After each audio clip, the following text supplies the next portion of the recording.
Moving to Sardinia changed a lot more than just my location. It changed how I see everyday life. I've had a dream and a desire to live in Italy for so long that I thought I knew what it would feel like living here. But what you think something is going to be is often very different from what it actually ends up being. Some things here have been incredibly beautiful, and others honestly surprised me in ways I didn't even expect at all. So today I want to share the 7 things that surprised me most about living here in Sardinia.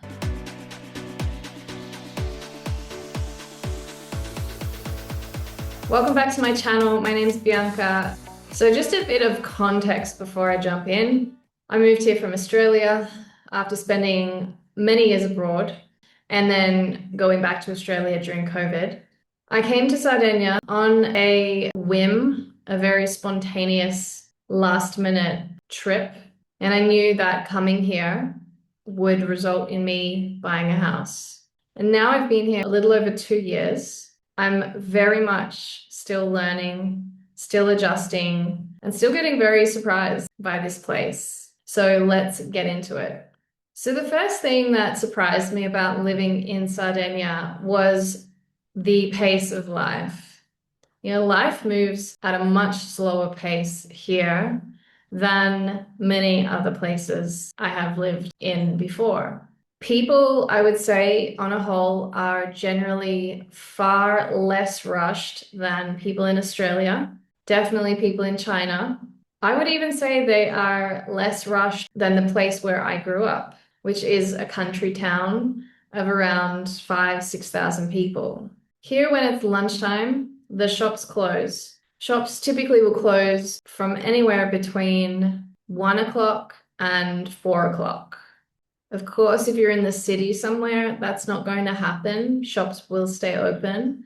But where I live now is quite a small place, so this is what I have to adapt to. And everything closes. It's all of the shops, it's the gym, it is the bars. There really is no choice but to have time for yourself for those few hours. Now, of course, I work during the week, so it's nothing to me.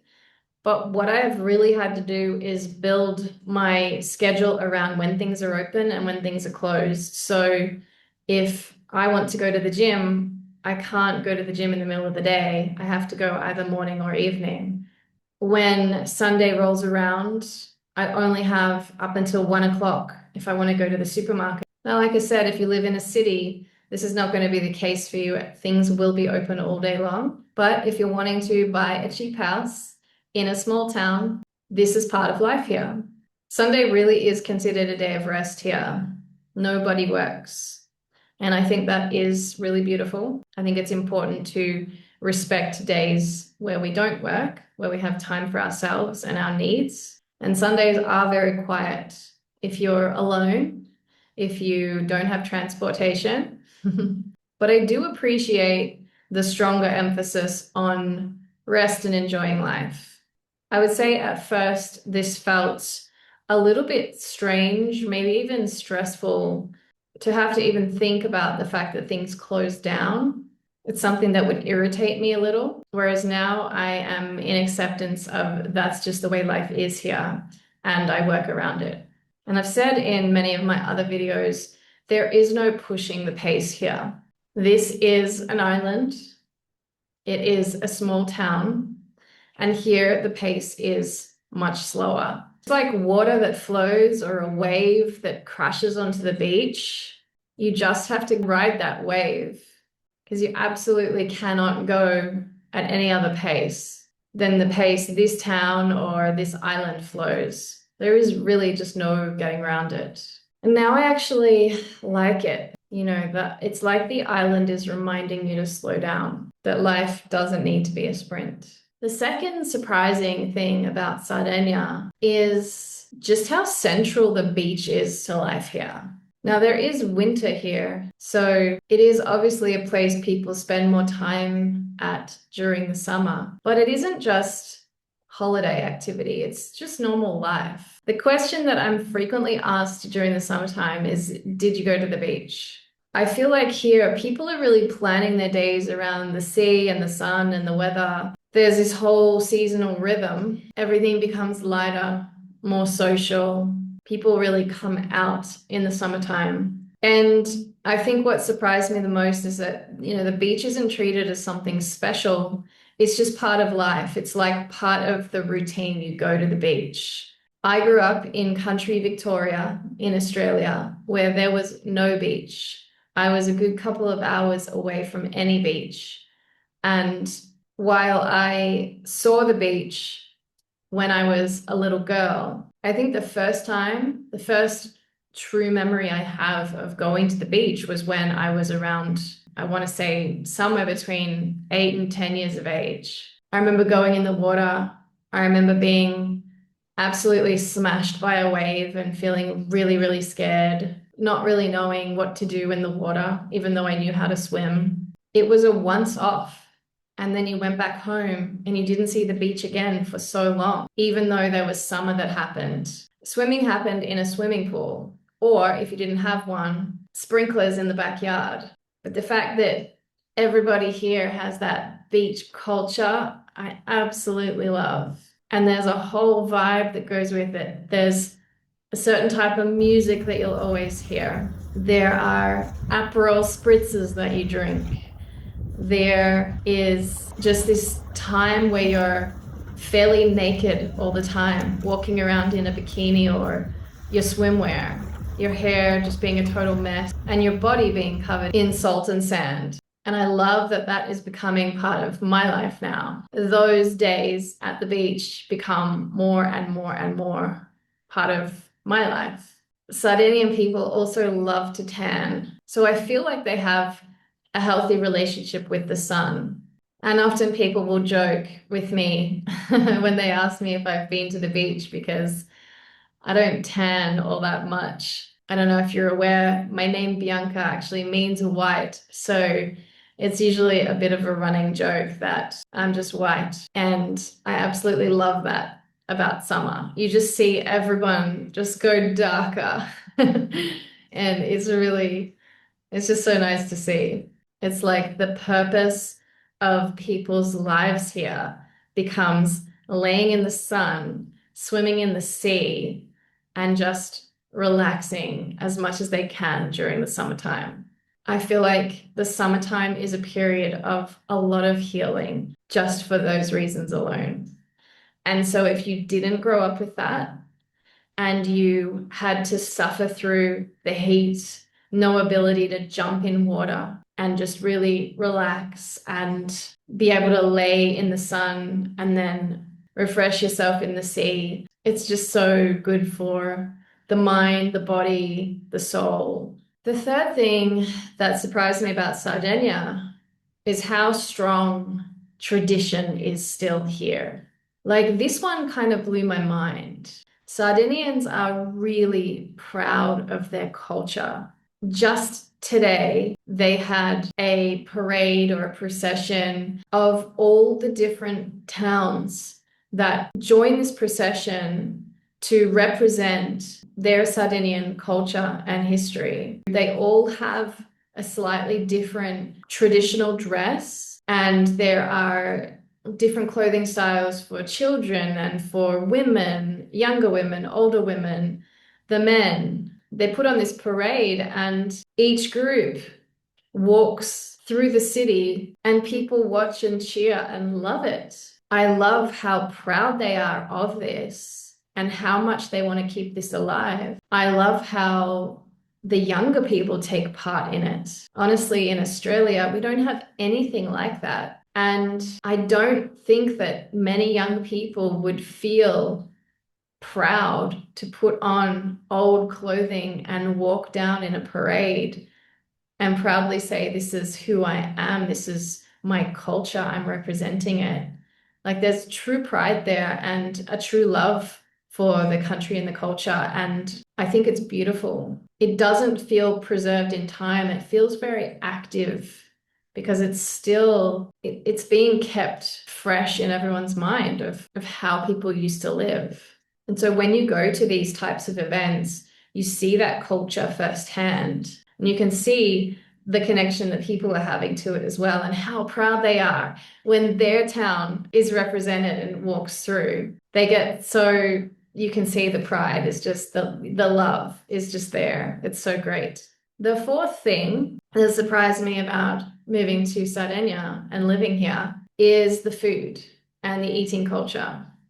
I knew that Italy had great food, no doubt about it. The food here in Sardinia, though, is different again from the food in Italy. And I suspect it's like going to any region of Italy, whether it's the Veneto region, whether it's down in Sicily. Each place has their own food, way of cooking, way of preparing food, the different dishes that they make based on what grows in that area. And the Sardinian culture around food is really quite unique. The quality of ingredients, like in all of Italy, is very high. Meals are slow, they're social, they're intentional. A lot of people will often gather for meals together. One of the most significant events, I would say, well, there are several. One that I went to earlier this year was the favata, where the fava beans are harvested and they make dishes of food with the fava beans. So it's usually with meat and with the beans and then cabbage. And everybody gathers together and they put on a huge, like, community meal. So there are just rows and rows and rows of tables and everyone just sits down and eats together. That's a very unique experience for me. It's not something that we do in Australia. And I think that's really beautiful. And I do recall speaking to someone from the city about this event, and they didn't attend such an event. So I think it is actually very unique when you live in a small town that the community gathers like this and they have this meal together. I think that's very different about and unique and special about living in this small town. And I will also add that children eat this food as well. You know, in Australia, children maybe don't eat the best food or they're very picky eaters. And I'm not to say that that doesn't happen here.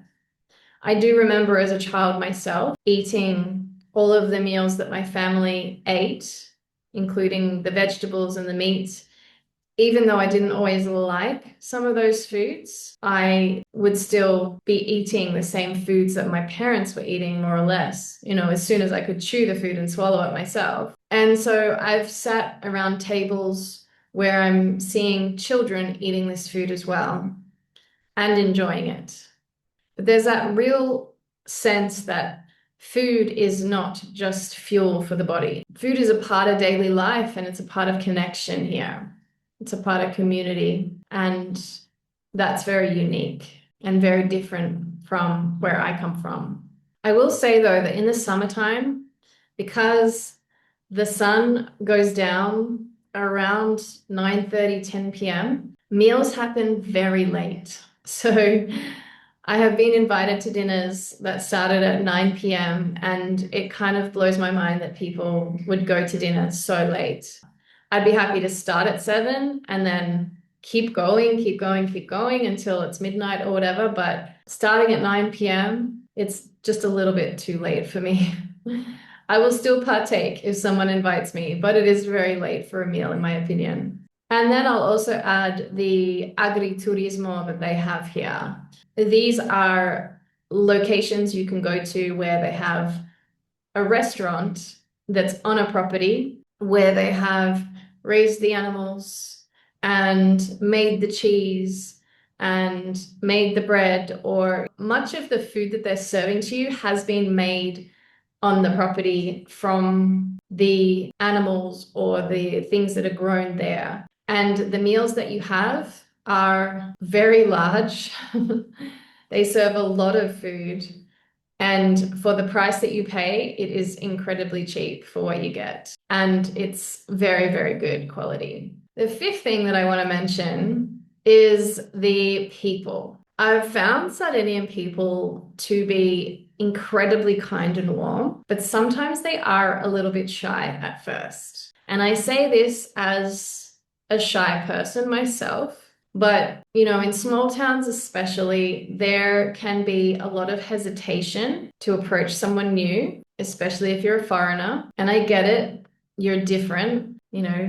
People feel nervous to approach you. Often, once that first connection happens, people start to open up and become more friendly with you. And I've encountered that as I live my life in this town. There are definitely people who are more friendly and will talk to me, and people who will just never, ever, ever say anything to me. Doesn't matter if I say hello, doesn't matter if I smile, it doesn't matter if I ask them a question. They just will not approach me and will not talk to me. And that's totally okay. Sometimes people won't connect with me in person. They'll write me a message online and say to me, I saw you today. And I'll write back to them and say, why didn't you come and say hello? And their response will be, because I was too shy. So it's not a lack of friendliness. It's more like, the first layer that you have to move through with people. And obviously, once you do that, a lot opens up. But sometimes I've found that I have to be the first one to make the move. When I'm the stranger in the new town, it feels a little bit harder for me to do that. So I'm always appreciative to people who come to me and talk to me and open up to me and ask me questions. And if I ever seem standoffish, it's really only because I'm shy, or I'm not sure what to say, or maybe I'm just focused on what I'm listening to. So someone might think that you're not particularly friendly, but that's just how it is, right? The sixth thing that surprised me about Sardinia was the landscape. The landscape is wild, like literally. I wasn't expecting it to feel so dramatic and so raw. There are mountains here, there are forests, there's rugged coastlines. It feels very untouched in many places. It's not particularly manicured, it's not particularly polished. It's very natural and it's very powerful. And it's one of those places as well where you can drive for a short time and then feel like you've entered into a completely different world, because different cities, different towns, they all change in the way that they look. It's really very beautiful in a very unfiltered way. And the landscape also changes tremendously from season to season. So here in the wintertime, everything is super green. And then when it comes to summertime, everything just dries out and goes sort of browns and yellows, just really dry. Everything is like burned by the sun, which does also happen in Australia, but it feels like it's hugely contrasting here. I feel like I notice it way more here, but it is just the most gorgeous place. The last thing that surprised me about Sardinia is the feeling of the history here. This place feels ancient, mysterious, and highly spiritual. There are the ancient nuraghi stone structures. These are like scattered across the island. They're thousands of years old. And there are so many different ancient sites you can see here. There are sacred wells. There are tombs. There are just so many things to see that demonstrate how people once lived here. And whilst I haven't been to Stonehenge and witnessed the energy that you feel there, there is a very powerful energy in some of the spaces that you go into here, some of the nuraghi and the historical ancient spaces. There is definitely a different energy there that just makes you wonder what is going on, what went on, why it feels that way. And growing up in Australia, it's such a young country in terms of the settlement of white people in Australia and the building of towns and cities there. Obviously, the original Australian people were there for much, much, much longer. But here in Sardinia, there are these ancient ruins that you get to see. And it just gives you insight, a real insight into what it might have been like, how these people created a life for themselves. And then, of course, your imagination gets going on like, it's like the pyramids, right? And how they built the pyramids. How did they move these ginormous big bricks way back then? So yeah, it's hard to describe, but some places do feel like they carry this memory, this energy of the history. And when you're there in that space, there is definitely a quietness to it. And you'll notice as well, when you're in a space that is ancient, everyone goes quiet. Nobody is running around making noise or laughing or joking or whatever. Everyone's tone just comes down, the energy just comes down to this level where you're breathing more deeply and you're more calm. I just experience it every time I go to these types of places. It's kind of like when you walk into a church. It's the same thing for me when I go to the Nuragi or an ancient site. There's just this calm energy that comes in. So having all of this here gives this like depth to this whole place. And it goes way beyond just being a physically beautiful place. So those are the 7 things that have surprised me the most about living in Sardinia. Some are practical, some are cultural, some are just emotional. What's interesting is that this place has changed how I think about pace, connection, and even what a good life feels like, and therefore how I want my life to be. Of course, it's by no means perfect. No place is, and you will be challenged if you move here. But overall, Sardinia is a place that to me has many layers. And the more time I spend here, the more time I start to understand a little more and a little more and a little more. So if you're thinking of moving here or visiting here, I hope this gives you a more real picture of life here, just beyond those gorgeous, gorgeous beaches that you see online. But it's worth coming here just for those gorgeous, gorgeous beaches. And if you're not thinking of coming here, that's okay too. I just wanted to share what was, most surprising for me, given that I come from Australia and have lived in other big cities before. Of course, I'll be sharing more videos about living here, what my daily life looks like, and I'd love to know what surprised you most on this list, or what would you want me to talk about next? Thank you for watching, and I will see you in the next one.